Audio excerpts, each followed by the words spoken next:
Hey everyone, today let's talk about the Windows settings. The place where you can customize your PC, change languages, update your system, and so much more. But here's the thing, accessing these settings should be quick and easy, right? Well, you're in luck because I'm about to show you 4 super simple ways to open your Windows system settings.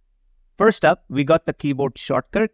If you've got a Windows key on your keyboard, that little Windows logo next to your Alt key, all you need to do is press Windows plus I, and there you go.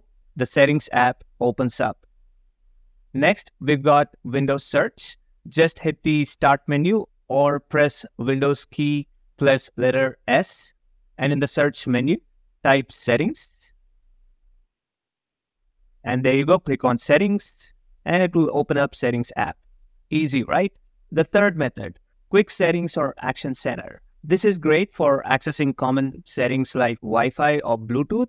Just click that status icon on your taskbar, the one with network icon or the speaker icon. Just click on it.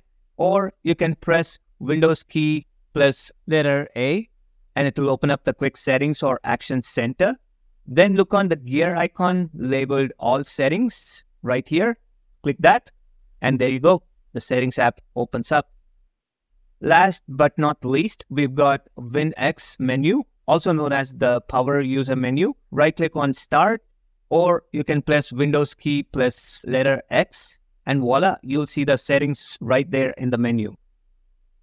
And there you have it, 4 quick and easy ways to access your Windows system settings. Which one is your favorite? Let me know in the comments below. And don't forget to like and subscribe for more Windows tips and tricks. Catch you in the next video.